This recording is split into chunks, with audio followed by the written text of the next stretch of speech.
Hey YouTube, today we're going to be looking at a Colt Python and we're going to be discussing whether this is the best revolver that was ever made.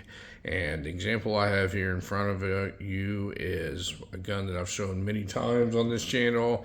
This is my 84 manufactured factory bright stainless Colt Python, chambered in 357 Magnum. Now, if you ask yourself, why am I showing you a gun that I've already showed you before? Well, it's very simple, folks. We need to know if this is the best revolver that was ever produced. Now, this has often been referred to by many very well-respected gun writers and gun enthusiasts as the Cadillac of all revolvers. And you know what, folks? It really is one of the best. Back when Colt made these revolvers, these things were all hand fit by very few and hand picked out gunsmiths that were very good at their craft, and they hand fit these guns together. So these were not really a production gun. They were just hand fitted together. They would take the parts, hand fit them, hand polish them, and this is not a nickel gun, folks. As you can see, the lustrous shine on this thing. This was polished by a well-skilled gunsmith, and one of the ways you can tell if a Python is a nickel one is if you look down in this ejector port right here, there'll be a little S for stainless. And another way, if you didn't know, is these little serrations right here. The nickel ones did not have those on where the cylinder release comes. Very well made gun, very respected. It's got a very distinguished look to it. It's very recognizable across the world, and a lot of people know these as a very well put together quality revolver. It's got a very large hammer on it, and this was all hand knurled by a gunsmith and a machine shop at Colt in the 1980s. These came out in 1955, and they were offered in blue steel. And then later on down the road, they started offering them in nickel. And then in the 1980s, they replaced the nickel with this stainless. You can get them in matte stainless, or you can get them in this high polished stainless. Very awesome looking grips. These are walnut grips. They have raised checkering on them. And this one's in magnificent shape. One of the things that the Python's known for is the buttery smooth action on these things and the tight lockout. See, I cannot move the cylinder at all. So it's no mistaking in Colt Python. If you closed your eyes and pulled this action back, it's unbelievable. And the trigger pull on them has always been known to be buttery smooth, and the single action is just to die for. So the question is this the best revolver that was ever produced? Well, I have one here that I want to compare it to. And what we have here, we have a Colt 357 Magnum Mongoose. And this is also chambered in 357 Magnum. And I'll show you that this one's not loaded. So what this is a German-made Colt. It's not Court, it's pronounced Court revolver, and this is made by a company that was started in 1954 by a gentleman named Willie Court. He was a railroad engineer that was into firearms, and he wanted to produce the best revolver ever made. So he started producing these things, and these things are made about the same way that the vintage Colt Pythons are made. They were made in a factory. At one time, they employed about 5 total people, and they hand fit these together, and it was out the finest machine steel around. And the company's gone through a couple of hardships over the years and a couple of bankruptcies, and the company's turned over a couple times. Well, in 2009, Nighthawk Customs started importing Colt revolvers, and that's why you see the Nighthawk Custom signature right here on the side, and you have the Nighthawk signal on the side, and on the other side you can see it says Colt, Korth. Now I'm not going to go too far into this. This is kind of a sneak preview thing, but I wanted to show this side by side next to a Colt Python. Now, in the 1970s, Willie Court started making what he called the Combat Magnum or something like that. And A lot of people said it really resembles the Colt Python because it does. It has a full underlug underneath it, and it's got a ventilated rib that goes on top of it.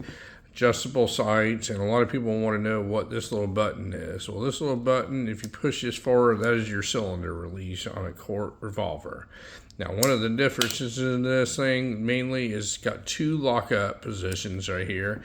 It locks up right here in where the ejector port goes, and it also locks up in the back right here. You can see this move right there in the back where my finger is, and that locks up with this little ball right here. Now, the Colt Revolver has a completely different action than the Colt, and I've often said there's more than one way to skin a cat, and this thing has like kind of a roller system for the trigger. And if you'll notice, the trigger is very, very well finished off, and so is the hammer. It's got adjustable sights on it, just like the Colt does, and it's a very similar profile. Now, when you pull back on this hammer, it is pretty smooth. It is buttery smooth also. And the double action on this thing is absolutely smooth all the way through. It is just a piece of art here. And the single action is probably about 3.5 pounds also. Now, if you look at this revolver, it is finished off every bit as good as the Colt is. I mean, every bit. But you got some more modern features on this one. You got like a crown barrel right here. And it's just these wood grips are absolutely amazing on them. They're a very smooth texture, but they're very comfortable on your hand because they have finger grips on them. But one of the other features of the Colt Revolver is if you'll look at this other side here, you'll notice it has a little button here. So this little button, what you do is you push on this button. I'm going to try and do this on camera. You push on this, you open this cylinder up, and you push on this button with your finger, and the cylinder just slides right out. And the reason they do that is you can buy a 9mm cylinder for it also, where you can make this a 9mm in about 5 seconds, 5 hot seconds. Push it back in and close in and check it for function, and it works good. Now, is it as good as the Colt Python? Folks, I mean, I'm not familiar enough with them yet, and like I said, this is just a sneak preview. But at first glance, I'm going to tell you yes. This thing may be machined a little bit better than a Colt Python. I'm not going to say it absolutely is, but it may be a little bit better than a Colt Python. Now, some of the likes and dislikes about it, I do not like this really short hammer on it. I think the Python hammer is a little bit better for my liking because it's got a lot larger spur on it to reach up to it at. But as far as the action, I mean, I have no complaints. Absolutely no complaints. And while we have this revolver here, we're going to do like maybe a trigger pull gauge on it. We're going to see what the trigger pull is on it. But there is a way that you can adjust the trigger pull on a Colt Revolver. You have to take the grips off to do that. I'm sure it's not really hard to do, but we will figure all that out later. But we're going to do a double action pull, and then we'll do the Python double action pull. And I think the Python is a little bit lighter, but the older Pythons have like a little stacking that goes towards the end of the action, and they've been known for that for years. The Colt does not. It doesn't stack at all. It's just smooth all the way through. It's more similar to like a Smith & Wesson revolver. Single action, I'm going to say they're about even with the single action. I'm going to do the single action on the Colt. Yeah, I'm going to say they're about even. Now, as far as looks, you can get them. It's all personal taste here, folks. Now, if you look at this Colt, it is a work of art, and it is when people took pride in what they did. Well, at a company like this, they still do, and they don't turn out a lot of these every year because of the amount of work and hand fitting that goes into them. Nighthawk Customs gives you a lifetime warranty when you buy one of these things, and it's not even their product. What they do is they have a partnership with Colt, and they import the Colt revolvers and they export their 1911s over to Germany. So it's kind of a cool partnership. But I just want to give you a sneak preview, and I want to know what everybody's thought is on the Colt Python, a vintage Colt Python versus a Colt Revolver. If you look at them side by side, they're virtually the same size. The barrel length's the same. They have pretty much the same sight profile on them, and they're just very similar in looks. The vented rib on top of the barrel, the full underlug on them. Where you're going to start seeing some of the modern differences is like the crowning on the barrel and the locking mechanism.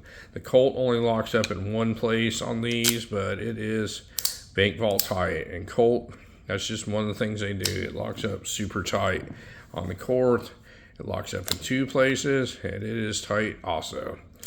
But anyway, folks, I wanted to show you a side-by-side. I don't think anybody's ever shown a side-by-side of a vintage Colt Python versus a Colt Mongoose 357 Magnum. Let me know which one you think is the better one, and we'll explore it a little bit more as we have this gun in our possession. Thank you very much for watching my video today, and you folks have a great day.